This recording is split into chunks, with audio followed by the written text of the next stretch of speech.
এদিকে হাই করো সবাই, বেশি করো।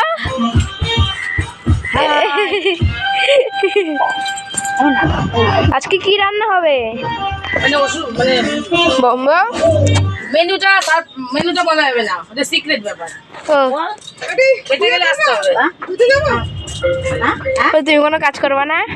তাই বলছে।